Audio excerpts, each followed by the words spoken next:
સૌથી પહેલી મોટી વાત તો કોઈ પાર્ટી નથી અને કોકરોચ જે છે આપણે બધા જાણીએ છીએ કે આપણે ટોયલેટની અંદર કે બાથરૂમની અંદર નીકળે તો આપણે હીટના સ્પ્રે સાથે એને મારી નાખતા હોઈએ છીએ. વર્તમાન ધારાસભ્ય શ્રી હાર્દિક પટેલભાઈ સાહેબ,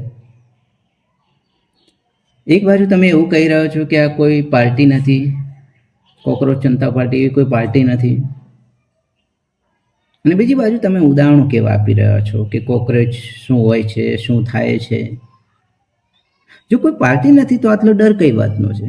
ભવિષ્યમાં પાર્ટી બની જાય એનો આખરે તમારા આવા શબ્દો કેમ છે? તમે જાણો છો કે આ કોઈ પાર્ટી નથી અને તમે એ પણ જાણો છો કે વાસ્તવમાં શું છે. આ સરકાર સામેનો પ્રશ્ન છે અને સરકારની ચાંપલુસી કરવા માટે આપણે આગળ થયા છીએ. જો જ્યારે પાટીદાર અનામત આંદોલન વખતે તમે બેરોજગાર થઈ ફરતા હતા, પાટીદાર અનામત આંદોલન માટે દમ પછાડા કર્યા હતા, કેટલી બધી માલ મિલકતને નુકસાન પણ પહોંચ્યું હતું અને કેવું વાતાવરણનું સર્જન થયું હતું. એ સમયે જો કોઈએ તમને કોકરોચ તરીકે જાહેર કર્યા હોત તો તમને ખબર પડોત કે કોકરોચ શું છે. તમારા મનમાં એકવાર પણ એવો વિચાર ન આવ્યો કે આખરે કોકરોચ જનતા પાર્ટી આવું નામ ક્યાંથી પડ્યું?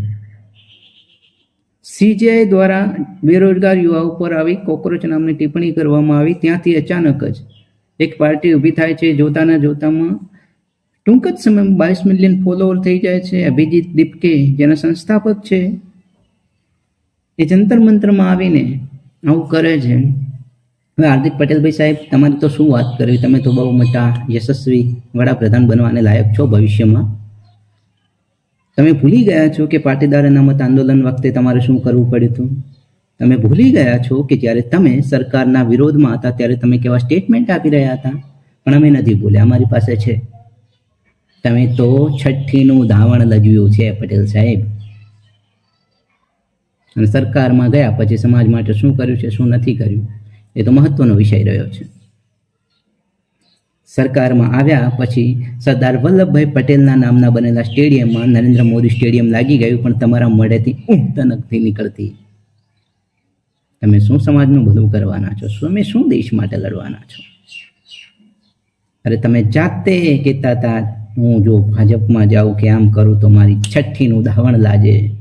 સાહેબ, તમે ભૂલી ગયા છો, વિડીયો હજી અવેલેબલ છે. એટલે દેશના બીજા યુવાનો પર કે દેશના બીજા લોકો માટે ટીકા ટિપ્પણી કરવાનું બંધ કરો. પહેલા પોતાના કોલર જુઓ, પોતાના ગિરેબાન પર નજર નાખો કે આપણે શું કર્યું છે.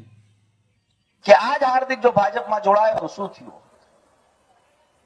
લોકોને કઈ રીતે સમજાવવા, કઈ રીતે જાગૃત કરવા?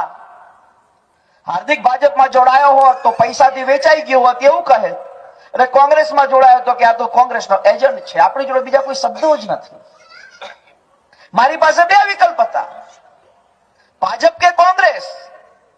ભાજપમાં જાઉં તો છઠ્ઠીનું ધાવણ લાગે,